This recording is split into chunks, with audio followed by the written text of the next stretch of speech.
on this episode of Unapologetic Uplift. There are no coincidences. They're just miracles all the time when we see them. That guide the human to what the soul already knows. The reason you don't feel like you belong is because you're here to do something that's never been done before. And that is something that literally transformed my life and my mental health. Pain is inevitable. Suffering is optional. The reminder is from the universe, you're needed, you're wanted, and you're loved. Get ready to rise above the noise and unlock your true potential. Welcome to Unapologetic Uplift, the podcast that's all about keeping it real and helping you live your best life. Buckle up. Get ready to learn, grow, and evolve with us on Unapologetic Uplift. New episodes released weekly.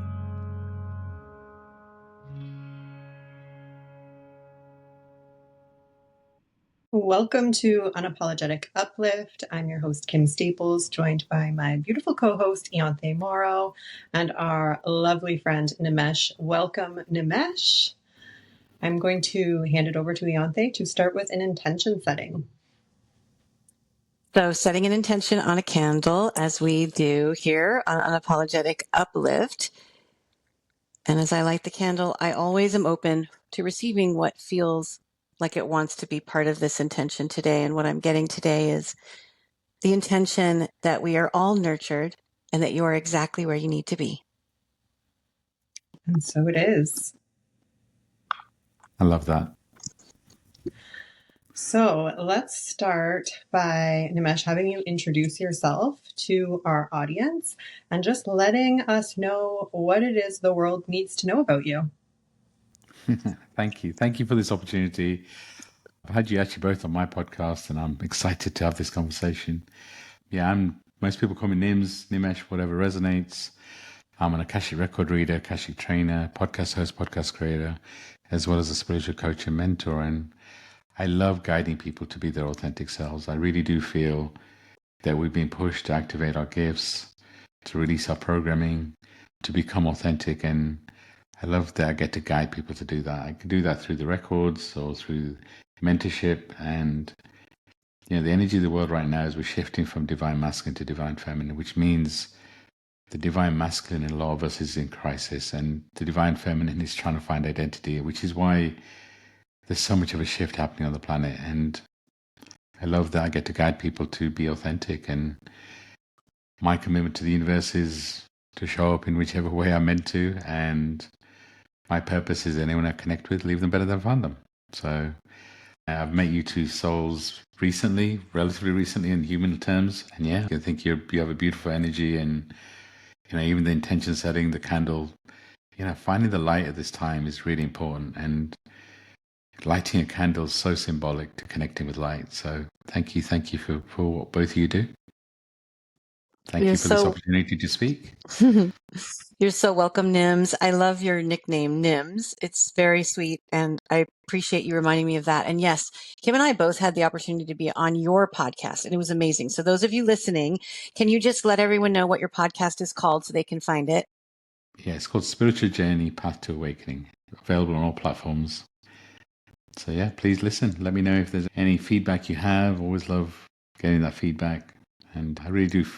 I love the fact that it's over 180 episodes, being guided to it. It's my way of giving back. So using my voice, which I've been told by my guides is my gift. So I'm doing what I can. But thank you for both. So both such powerful episodes. So thank you for agreeing to be guests and sharing your beautiful knowledge. Well, it was a pleasure. It was, yeah. I have a question. So I always like to define terms. And you said Akashic reading and Akashic record training or trainer. Please let our audience know what that means. So Akashic records are a record of everything your soul's been through. Current life, past life, future life, parallel life are all stored in the records. And our guides have full access to the records. And the way that I channel the records is I channel a message from your guides that you need to hear. It's a very protected environment. It's a very protected by your guides. For me, I'm in many ways, I'm a vessel. I don't channel, I don't change. I channel the message. I don't filter it. And I get to channel a message for anyone the books are reading that they need to hear from their guides. So sometimes past lives come up, sometimes connecting with your guides. It gives you an insight into what you're going through in this life. So that's a reading. What Akashic training is, and I call it training, but I really don't feel I train anybody. I feel like I guide the human to what the soul already knows. I believe all of us have a natural connection to the records. So what I do is over 3 sessions. Session 1, you can receive a reading, so you know what that's like. Session 2, I'll guide you to open your own records. And in between sessions, I'll encourage you to practice. I encourage you to open your own records, maybe before you go to sleep, maybe before you go out in nature, maybe have them open all day, because it's a relationship. You're building a connection. So in the session, I'll hold your space while you open your records. You get to feel what that's like. And in the 3rd session, you get to open my records. And what that does is it allows you to feel what it's like to connect with someone else's guides. And then that gives you a modality you can use for yourself to open your own records. You can then open records for friends. You can do it as a business. I love doing it. It's just, for me, the records are like opening a doorway to connect and build a deeper connection to your guides, to the energies and vibrations, to the other realms. It kind of opens you up to a whole different level of connection. So I really love doing it. Thank you for asking. And who would you say are the best people to take this training? Or is there a specific point in one's spiritual journey that makes them more open to this training? Or would you say it's something that anybody could do at any time? I would say it's more of a soul-led, a heart-led decision. And it doesn't, a lot of people say I'm early in the spiritual journey. And for me, that's just a story. You're human, maybe early, but your soul's been through so much, right? So for me, if it's something that resonates at a heart and a soul level, you feel like it's something you're ready to do, then do it. If your intention is, because you guys set an intention at the beginning, which I think was beautiful, check in with your intention. If your intention is, oh my God, I need to know my answers, I need to know, then maybe that's the wrong intention. If your intention is, I want to understand the energy and the vibration, right? I want to understand my purpose. I want to build a stronger connection with my guides. And if you want to learn Akashic Records, I want to be able to use this modality for me, but also I want to use it to help and guide others. That's the sort of intention. So if that resonates, then you're the right person to train. I really believe anyone that kind of works with me, it's a soul contract. We were destined to connect, like the 3 of us were destined to connect. It's a soul contract. And I just trust anyone that's meant to be guided to me will guide to me. I didn't push what I do, actually. I just let people, if it feels right, then agree to do it. If it doesn't, you know what, then maybe in the future. But it has to be a hard-led decision. I love that. Yeah, and that speaks to the nurturing, the intention that I set. There's something so nurturing in what's missing here is judgment and rules and expectations. And with those things not present, what is now present is this beautiful nurturing and acceptance and love. It just feels so loving to be in your presence. I want to say that. And I also want to say there are people listening for sure, because I used to be this person who says, how do I ever know that I have guides? And how are you sure that I have guides? And how am I ever going to figure it out if I feel like I can't relate? Where are my guides? Help me. Where are my guides? What do you do in that case? So I guess the first thing is we all have guides, right? We all are. Again, this is just my belief, right? My truth. I believe that our soul has picked our guides that we need in this lifetime. And what I mean by that is, let's say, whatever you need to experience in this life, maybe it's fear, maybe it's heartbreak, maybe it's unconditional love, whatever your purpose is, your soul would have picked guides to guide you through this life. And we all have guides. And a lot of the time, the people that struggle to receive messages is their expectation. Maybe they listen to the podcast like this and they're like, wait, I don't see anything. So I must not have guides. I don't see anything. Oh, and it's the expectations of how the messages are going to come through. And, a lot of the time I encourage people to trust their intuition, because a lot of the time our intuition is message from our guides, and we all have intuition, right? And what if you nurture that muscle? What if you listen to whatever your intuition is saying and take action on it? And what that does, it builds a muscle that eventually you start to build a strong connection with your guides. And because what happens is you get an intuitive message and your ego kicks in.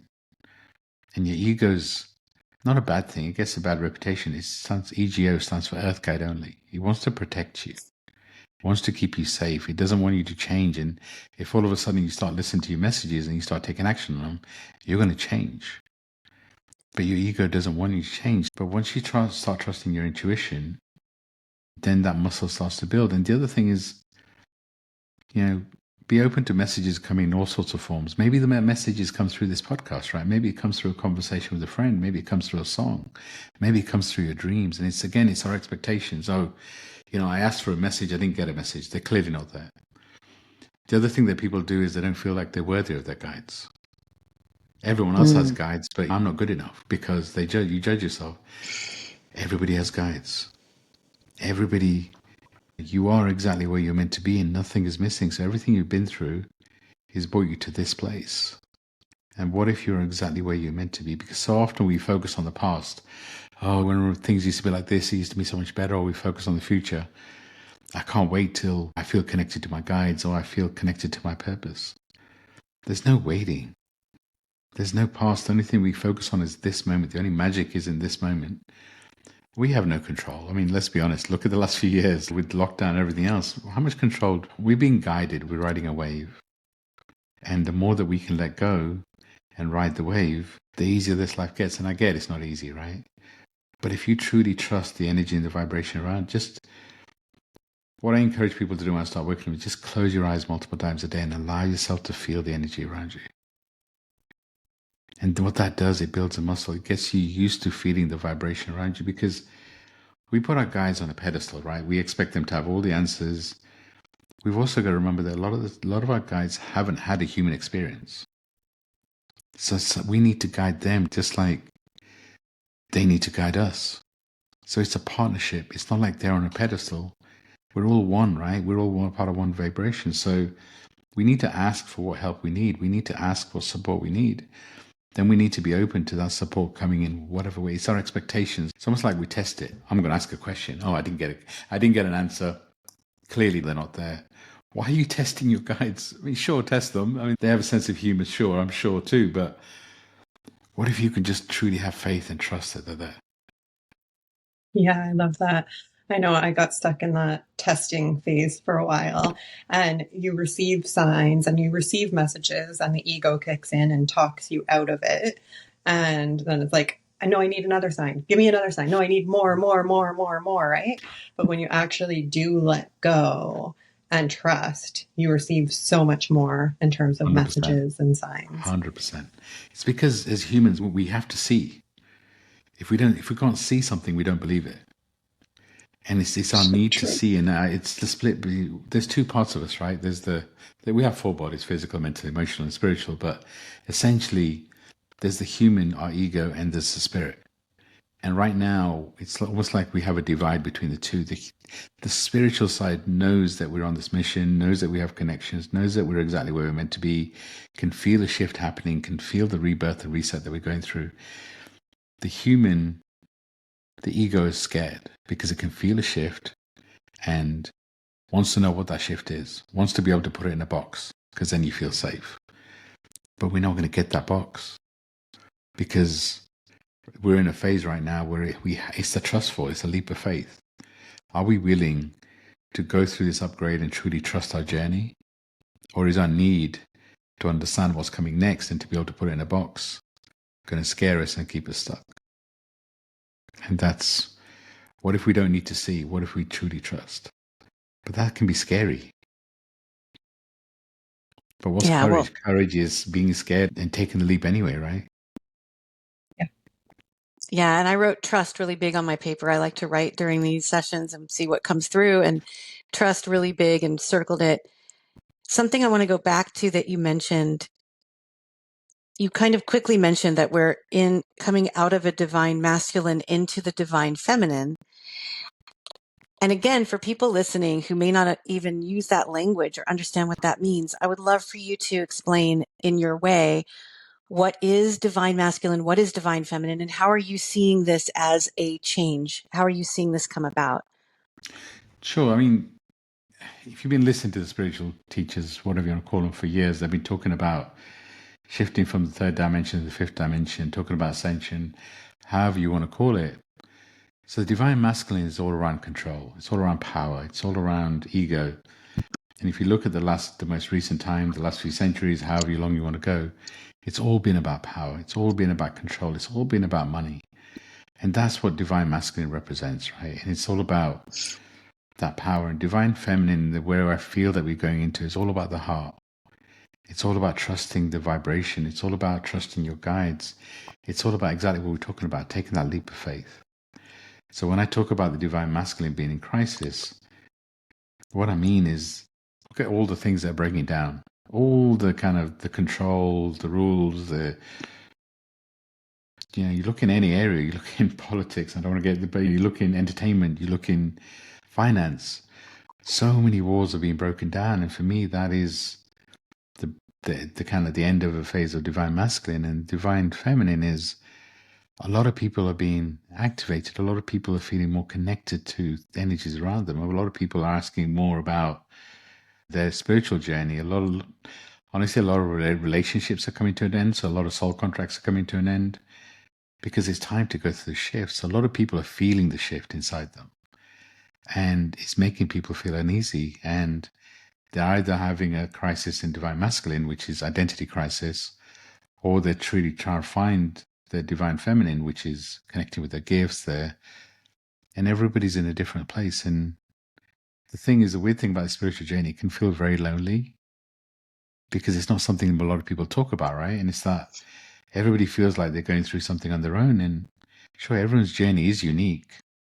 But right now, if you look for communities, you look for space like this, you can find conscious conversations that allow you to truly understand what's happening. And if you understand and you really feel the shift from divine masculine to divine feminine, maybe that awareness helps you to understand what's happening inside you and around you.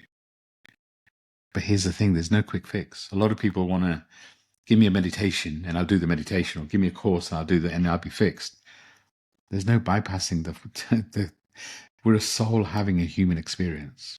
So you can't bypass the human experience. If you're meant to experience something traumatic that's going to help your soul grow and help you release some karma, then you're going to have to experience it, right? But I'll always say that the experience brings pain sometimes, but pain is inevitable, suffering is optional. So sometimes we stay in situations that we perceive as painful, but we're suffering. It's like soul contracts, relationships, when they come to an end. Sometimes we stay in them because they're safe, we're comfortable. They may not be, depends on the situation, safe is a relative term, but they feel comfortable, they feel normal, even when our soul contract's complete. So this is a stage where we really need to challenge ourselves and ask, what are the things in our life that no longer serve us? What about the people? Which soul contracts have come to an end? And making some tough decisions is also a part of this rebirth. This shift that we're going through is realizing that you have to put you at the center of your world. And it's actually selfish when you don't do that, because when you put you at the center of your world, what you're doing is you're setting an example for yourself and others. You're shining your light. And what you're doing is it allows you to help so many more people. But our programming says that we shouldn't put ourselves first. We should put everybody else first. But actually, when you don't put yourself first, what you're doing is you're dimming your light. You're playing small. You're allowing your energy to be around people that no longer serve you because you want to stay in that situation. And it's a choice. I can talk about this stuff. I can take you down.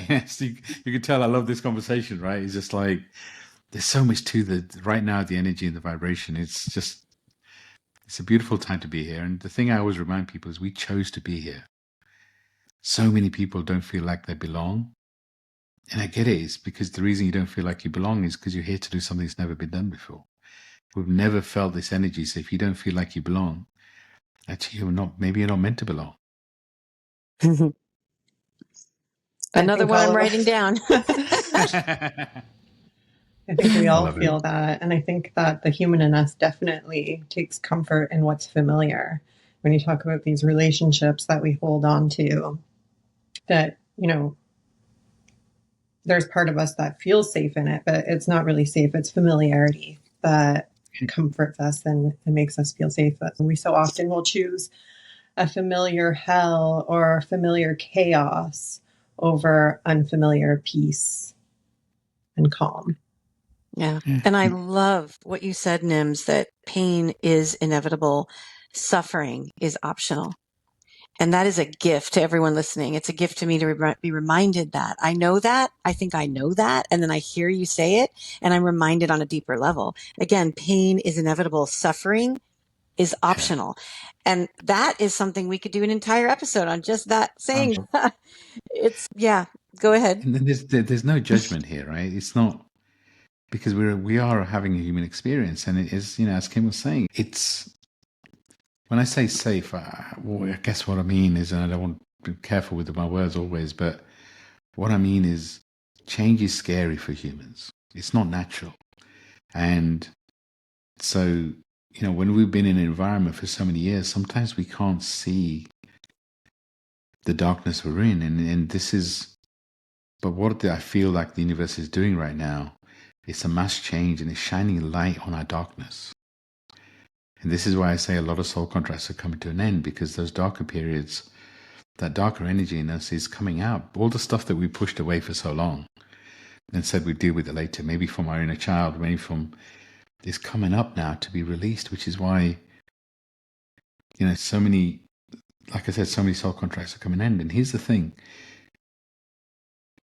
What we do with soul contracts is we remember what our expectations were, especially in relationships.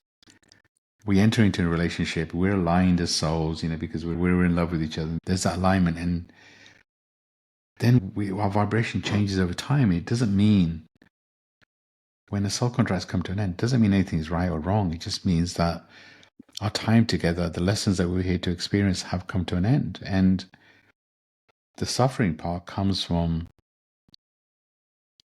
staying in situations where things have come to an end, but being kind to yourself and realizing that there's a divine timing to it too, right? So it's when you accept that the soul contracts come to an end, what do you do about it?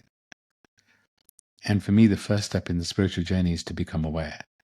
And how do you become aware? How you become aware is you change your questions. So that's why I said it earlier on, is looking at the things in your life and being honest with yourself. Which are the people in my life that are raising my vibration? Which are the ones am I lowering my vibration to be around? What things am I doing that excite me? What are the things I'm doing because I've always done them? How do I really feel about myself? Those questions increase your awareness.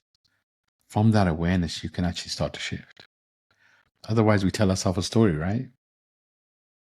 Yeah, and I think the quality of our life really does depend on the quality of the questions that we ask ourselves. Thank you for sharing those questions for our listeners, because I think those are incredible prompts that you could go really, really deep with. Yeah, and journaling is a great thing to do. I always encourage people, because asking that question and feeling the answer is a big part of it, feeling the emotion. But it's when you journal about something, it's almost like a spiritual act of releasing what's inside you on paper. And what it does is it allows you to process. Some people process by journaling, some people process by talking. But I always encourage journaling because it's a great way of releasing. But when you release, you've also got to consciously replace, which is where gratitude comes in, right? So when you journal about these deep, dark, and really be honest with yourself, what are you going to consciously replace that energy and the vibration? This is where gratitude and manifestation comes in, because you want to, when you release this energy, you want to be consciously replacing with something.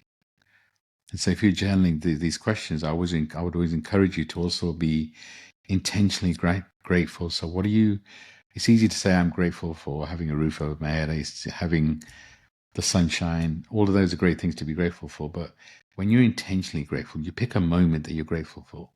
Like, I'm grateful for this conversation. So in my journaling, I'm going to say I had a great conversation on talking to Kim and Ianthe. I was like, I love the conversation. I'm going to be intentional with it. What I'm doing is I'm replacing the energy and the vibration with gratitude. But I'm also saying to the universe, I want more of these magic moments. I want more of these specific areas. And when you manifest, what are you manifesting? What are you creating? Be emotional with it, dream about it, but let go of how it's going to be delivered. And then what you're doing is you're releasing everything that's inside you, and then you're replacing it with magic. And I call it little miracles. I say there are no coincidences. They're just miracles all the time when we see them. And I wanted to let you know that there was one that just happened in real time, so all of you can observe this. When you were saying the gratitude and when you said grateful for this conversation, I was writing at the same time, grateful for this conversation. I love it. And I got chills all over my body. And you might say, those of you listening, like, but this is what I'm saying. When you want to know, how do I know that I am resonating with? How do I know that I am raising my vibration? How do I know that I have guides? How do I know these things? This is one of those examples. It's as simple as this. Nims says, grateful for this conversation while I'm writing, grateful for this conversation at the same time. And I get this body feel. And so that's just to show you it can be that simple and that easy when we're It's open so to these true. miracles.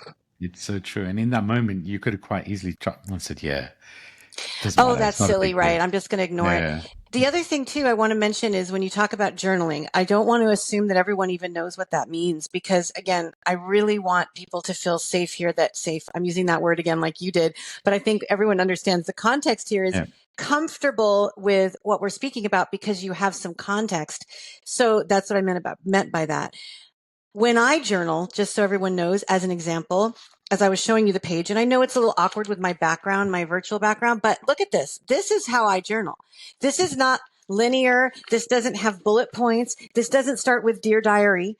It doesn't end with thank you or there's no rhyme or reason to it, really. This is just, some people call it channeling. Some people call it automatic writing. But what I like to do is whatever I feel is coming through, I just write it with no judgment, back to the no judgment. And I think the no judgment is a really, really important big part of us trusting our intuition and being able to raise our vibration. And I appreciate you bringing that up a lot, Nims. So I just wanted to show you as an example. Journaling can look Love like it. many things. You can journal on your hand. I've written on there have been times when I'm somewhere and I'm writing things on my hand because it's coming to me and I don't want to lose it. That's journaling.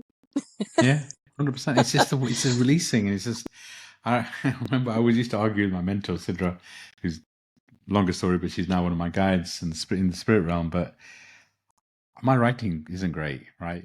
Even I struggle to read my writing. And it's like, I would just say, I just want to type it, I want to type it.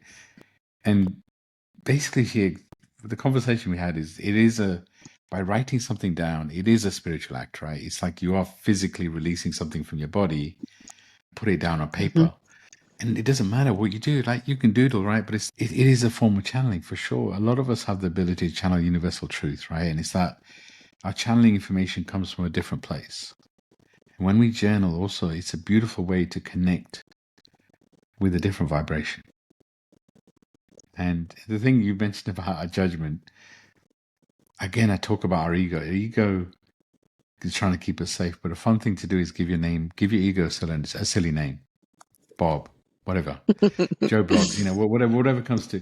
But when you do that, what you're doing is you're lighting the vibration of your ego. And talk to your ego, have a conversation, just say, I don't need to be kept safe anymore. Thank you. I appreciate what you're doing. But actually, I've got this. Because your ego is not a bad thing. It gets a bad rap, but it's just trying to keep you safe. You need your human and your spiritual. Again, a lot of people, I've done it myself. I focus more on the spiritual than I do the human.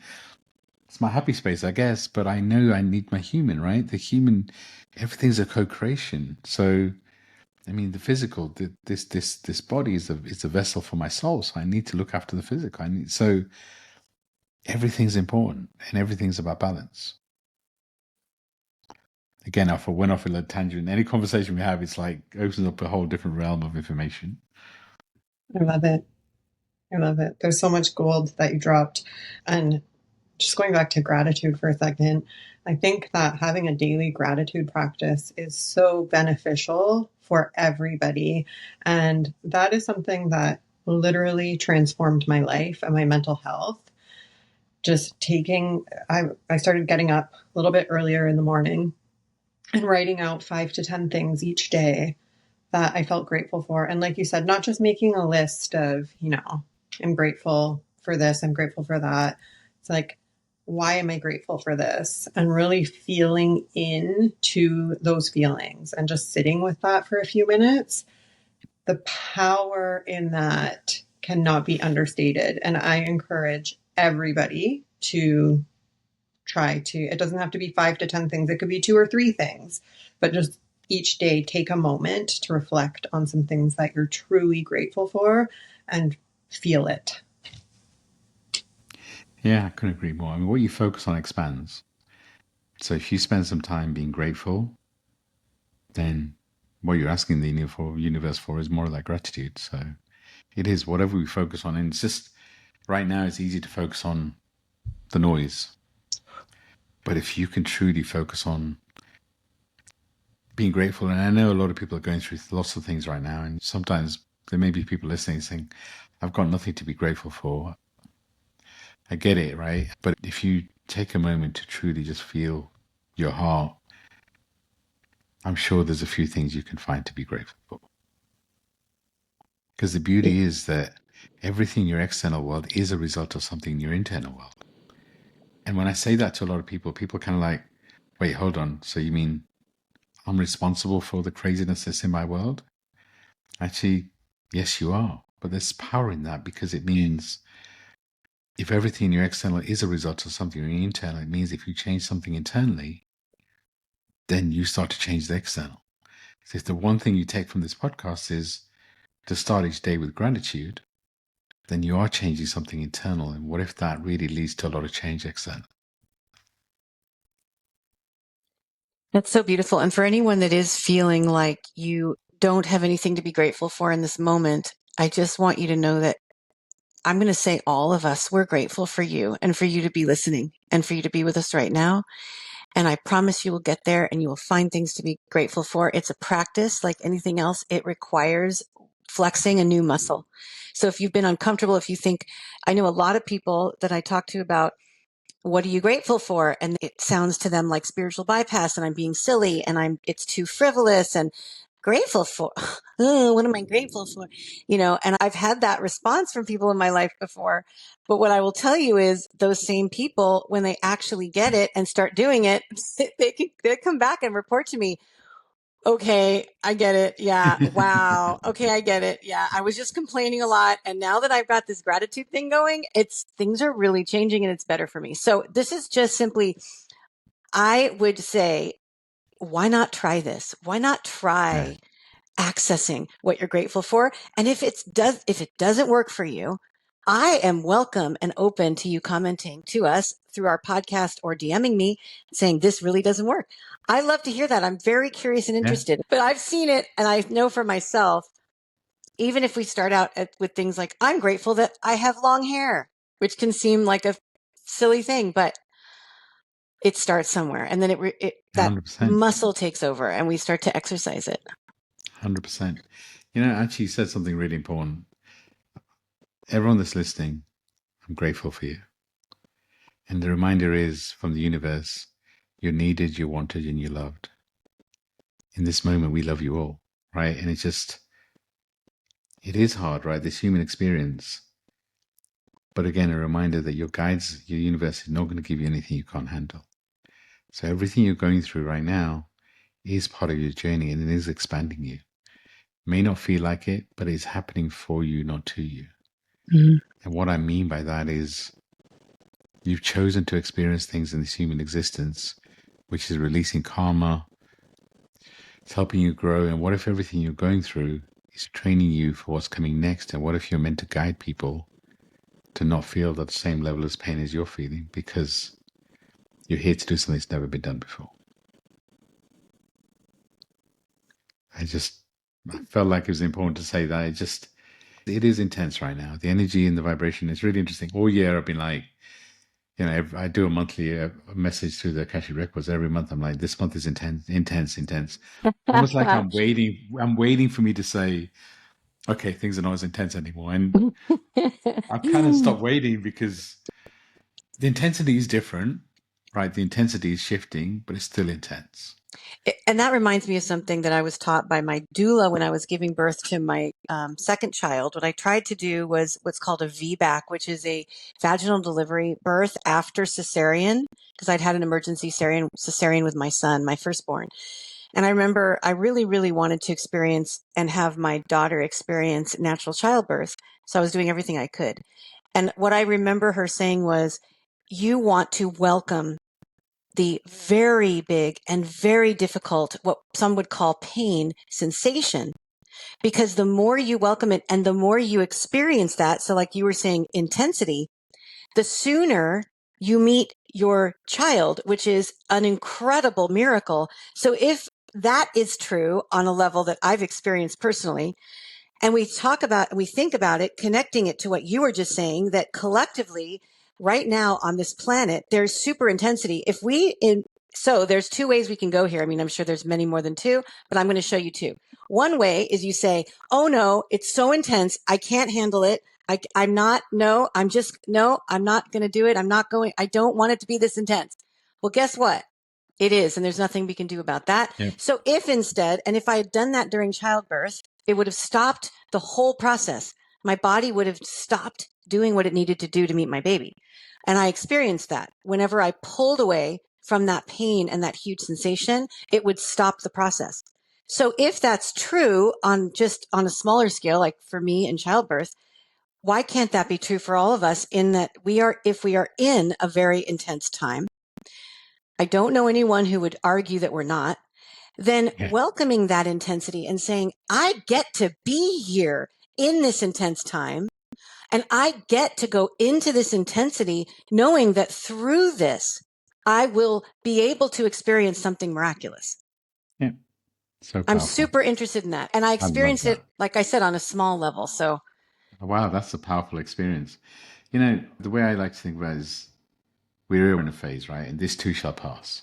So when that phrase, so if things are going well and things are going great, then this is a phase and you've got to appreciate it in the moment.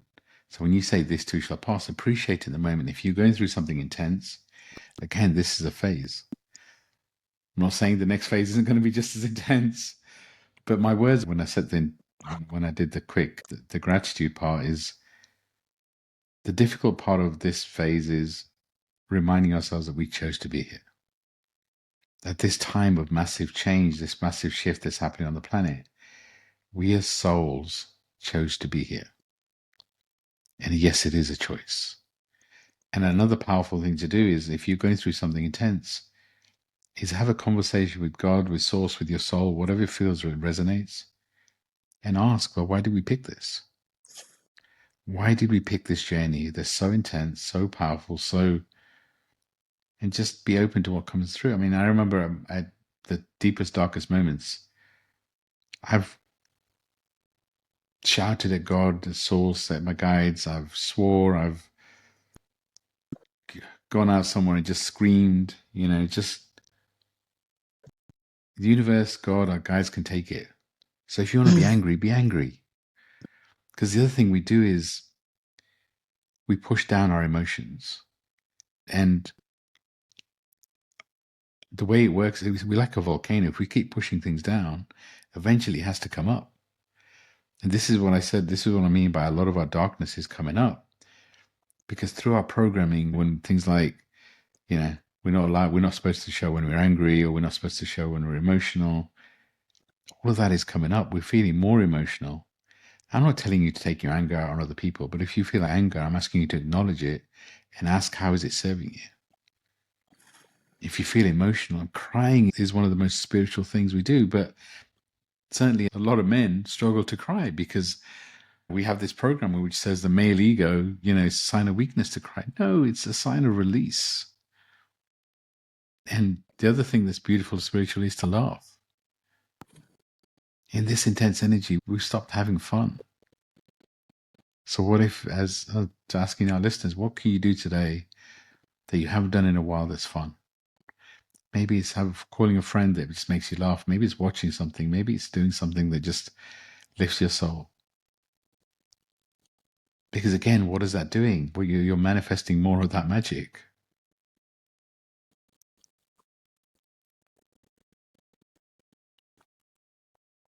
I think there's a guilt that comes in. Yeah, no, I love this. And I want to hear what Kim has to say because I feel like I'm speaking a lot. But I have a thought, which is when you said to have fun, the permission to have fun is so awesome. And I love it. And I reverberate that as loudly as possible for everyone to hear. Find something fun. And then there's immediately this voice that comes in that I've heard my whole life, which is, how dare I have fun when people are suffering and when it's an intense time?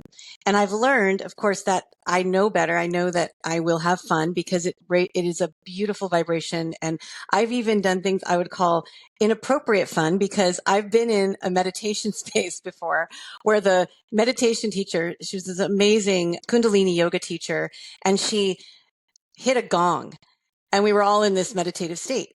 And there was something about when she hit that gong that was so funny to me. And I don't know if it was a memory of watching the Gong Show when I was a kid, or if there was something about it. And so when you start laughing but you know you're in a space where you're not supposed to, then you laugh even more. And it was my It's true. entire body was going like this. And I was given the greatest gift because this teacher who looked out over the sea of 100 people that are laying there in this beautiful, quiet calm. And she does the gong, and there I am going, trying so hard with water coming out of my eyes because I'm laughing so hard. And she gave me this gift. She said, laughter is an energy that is beautiful and should be embraced. Let the laughter come if it's coming. And it was like, thank you. And then the funny part is I stopped laughing. It was like I was allowed to. Now it's not so funny anymore. Yeah, it's But it's the rebel in you. We're very hard on ourselves. We're very hard on ourselves, especially if we're conscientious people who want to help other people and we don't want to ever cause harm. And so laughter can sometimes feel like, well, maybe that's frivolous. So I just bring that up, that I feel that I have felt that in my life and I no longer do that. I laugh when I laugh. Programming, right? It's our Yeah. programming, right? Which says, oh my God, everybody's going through so much intense. That means I can't enjoy it. But what if your laughter is infectious? What if you laughing during that whole meditative space, the person next to you needed to hear the joy, and it brought joy to them? Yeah. If we can just choose to be our authentic self, there's power in that. And the other thing that we're not here to stop other people's pain. So if somebody is going through some painful experience, our programming says we need to go in and swoop in and rescue that person. But we expand through our pain. We learn. I mean, go through the times when you felt the most painful experience, but ask yourself, what did you learn from that pain experience? How did you expand? And of course, if somebody's going through pain, go and hold their space. Be there for them, to be that sounding board, but don't try and stop their pain, because as I said, pain is inevitable, suffering is optional. So what if you try and stop their pain is just extending their suffering? And I know this because I've tried to do it, right? There's a part of me that is, when I started this healing journey, I wanted to heal everybody. Oh my God, let's do this. Let's open everybody's records. I can't stop somebody having a human experience. I'm not meant to. I'm meant to guide, but only those that are ready to be guided. So sometimes all we can do, I shouldn't say all, what we can do is hold people's space.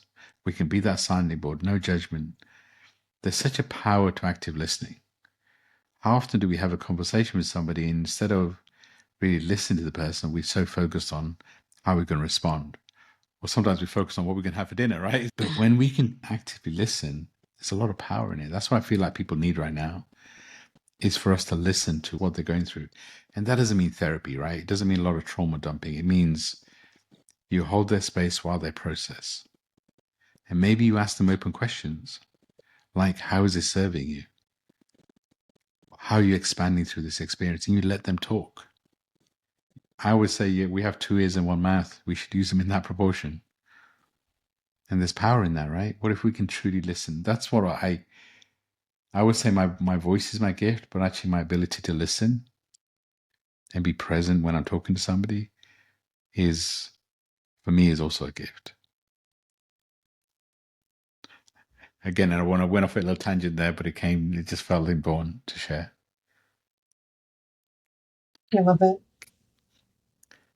It's beautiful. And How I you don't feeling, think that, Kim? I was just going to say, I don't think that we should feel guilty for not taking on the suffering of other people. It's okay to want to help them heal, but it's also okay for us to not be suffering just because they are.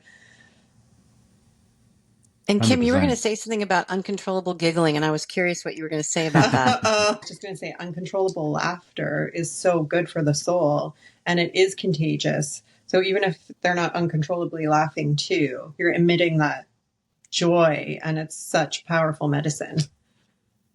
Yeah, as I said, laughter and crying is such a big part of our emotional and our spiritual journey. But we're taught to not cry. We're taught to conform in an environment where we're not supposed to laugh but go back to the last time you had a real true belly laugh. How did it make you feel? It's like when you're laughing so much, you start crying. That's such a beautiful feeling. I remember my mentor, Sidra, she thought she was a comedian at times, but she always used to say, when she used to make the people she's working with laugh, she'd be like, I'm going to charge you for this belly laugh. And what she meant was, what are you going to give in return to the universe for this belly laugh, right? It's that, because it's such a beautiful psychic experience. It's so freeing. Just like crying is so freeing. So if you get anything from this episode, just laugh and cry wherever you feel. Because the thing is that we're trained to push down our emotions. So if we want to cry, what is stopping us from crying? If we want to have a laugh at the most inappropriate moments because our sense of humor is different, why not? It's so beautiful. And the teacher that you had, Ianthe, that allowed you to laugh, so powerful. Because again, you could have got an opposite reaction. This is a silent space. Let's not disturb other people. But no, she honored who you were. And maybe the people around needed to hear that too. And I'd love to give her credit because she's still teaching, and her name is Gurmukh. And she was an incredible Kundalini prenatal yoga teacher for me. And then this miracle happened where my son was born on the day that she opened her studio. And you could say by chance, but it felt miraculous because she chose that day to be the most auspicious day for openings. And that was the day I was literally physically opened and delivered my son. So we have a real connection. And I do thank her so much for that moment of giving me permission to laugh because I thought I was going to get in trouble. Wow. And that for me is a true soul contract, right? You guys were meant to have that experience. She was meant to open her yoga studio, that you're meant to have your son. It's everything. Once you take a step back, you'll realize the universe always has a plan, working in the background to connect the dots. It's like us being on this podcast. It was just, we met through a different connection, and that just led to us connecting in different ways, led to us having this conversation. I'm sure the universe in some way is happy and, with connecting the dots, right? Yeah. And I met Kim also on another platform and on social media, and we have now been in person together more than once and for beautiful long periods of time. But it's when I would say this is back to the trust thing, but when you meet someone and it just feels right, trust that. It can be that simple. And that's what a soul contract looks like, right? It feels like when you meet somebody and you feel like, I know this person, feels like I know them, then what if that's a soul contract? And we have a very natural ability to know when somebody enters into our space, whether that person is meant to be there or not. We get a feeling. We get a feeling deep down in our gut. If we could trust that feeling, maybe we can open ourselves up to new people coming into our vibration, and also maybe letting go of those that shouldn't be there. There's no right or wrong.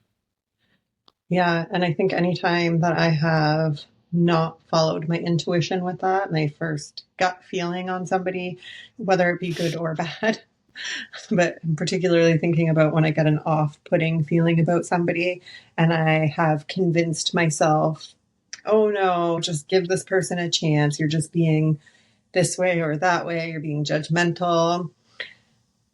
I always should have trusted my initial instinct because it always goes sideways. So yes, that's the lesson, right? So that's the lesson. So it's like sometimes we need to go through that lesson to truly trust our gut. Mm-hmm. By the way, that's connecting with our guides. Again, sometimes it's our expectations of how we receive messages, but that nudge when we meet somebody, where does that come from? that comes from my intuition. It comes from our guides. I love that. We've given so many great examples of so many things, and I feel like this has been so rich in this episode. There's so much, and I can't wait to listen back to it. I want to give you our question that we always like to ask so that we have enough time for you to have space to answer if it goes anywhere that you want to take it. And the question is, because we're called Unapologetic Uplift, what is one thing that you will never apologize for?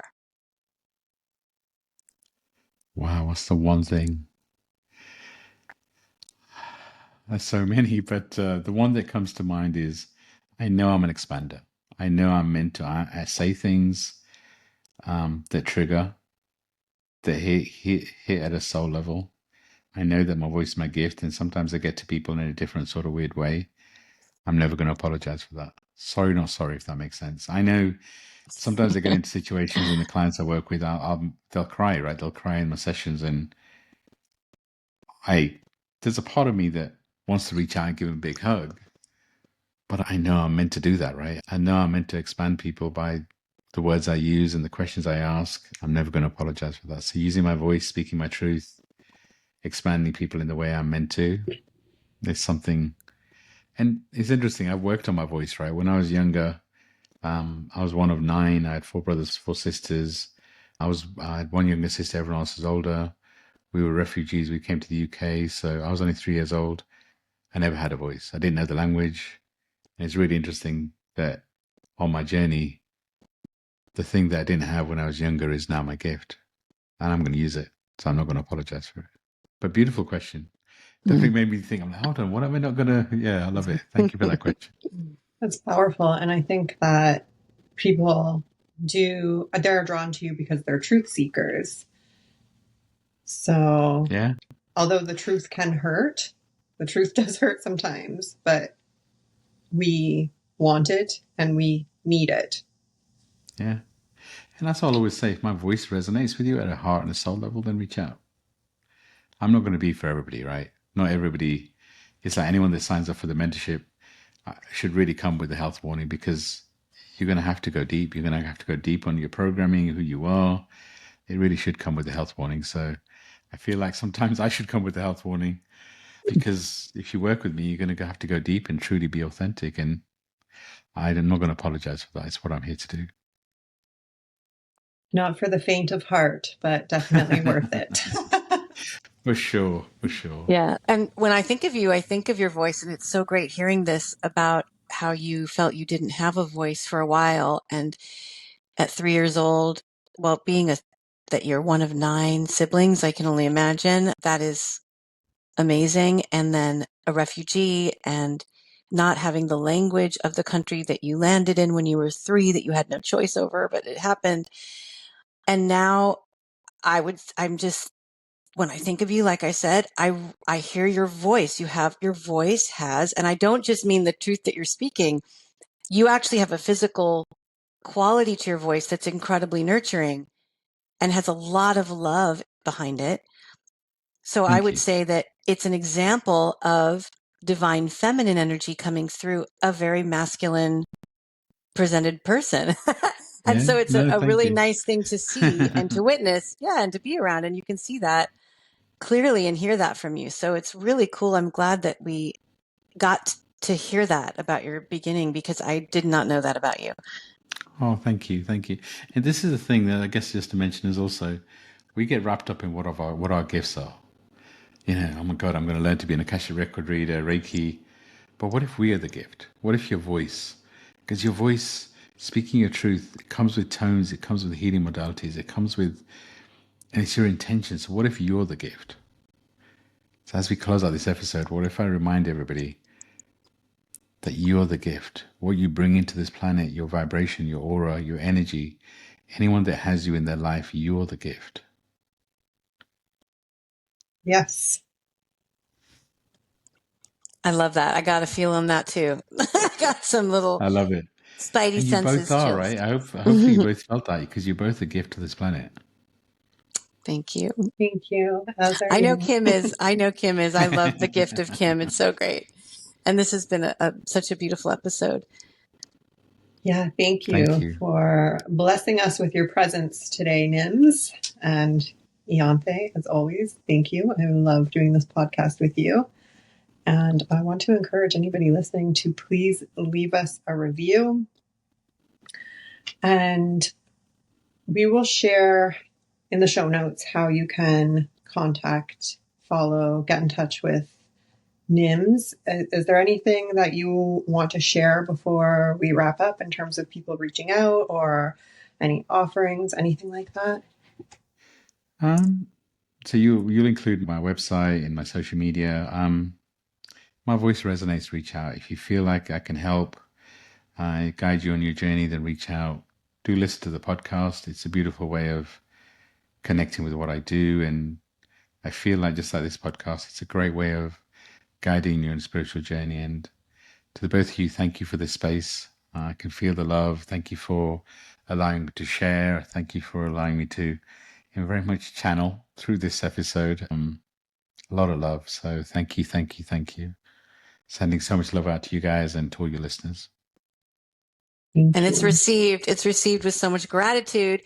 And I have had my Akashic record reading done with Nims, and Kim has as well. So I'm going to welcome you to ask us questions at some point, if you have any, about what it was like for us to experience that. If you're curious, I'm happy to answer any questions you have. You can DM me, or you can leave comments on anywhere that you're watching this or hearing this. And it was a beautiful experience. So thank you both for giving me that blessing to open your records. You gave me access to your soul, your guides, and I could feel your energy and your love at such a deep level. So thank you. Oh, thank you. Thank you. Thank you all. All right. Well, we will see everyone next week. Thank you so much for joining us. Thanks for joining us on Unapologetic Uplift. If you enjoyed today's episode, please share the love and tell a friend about us, and give us a review. Please don't miss a thing. Subscribe to this podcast and explore our sponsors, Objects with Purpose, Eco Luxury Candles, and Divine Activation membership.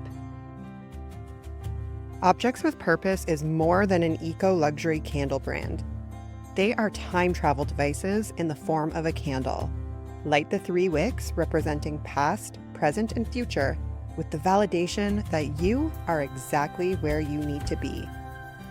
And if you're ready to raise your level of consciousness and step into your unapologetic, unfiltered, and unbothered era, join the Divine Activation membership at cuttingties.coach/queen. With 3 tiers to choose from, you'll find the perfect fit to support your transformation. Thank you for your listening and love. We'll see you next Wednesday on Unapologetic Uplift.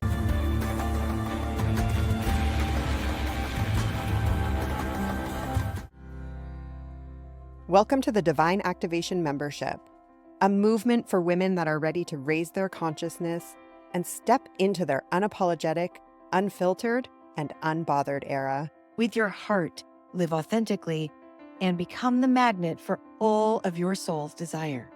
Grow, connect with your heart and body, release unhealthy and unhelpful thought patterns, heal old wounds, create new neural pathways, and reprogram your subconscious with high-value beliefs so you can manifest the life you're meant for.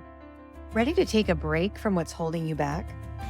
Visit cuttingties.coach and join the Divine Activation membership today.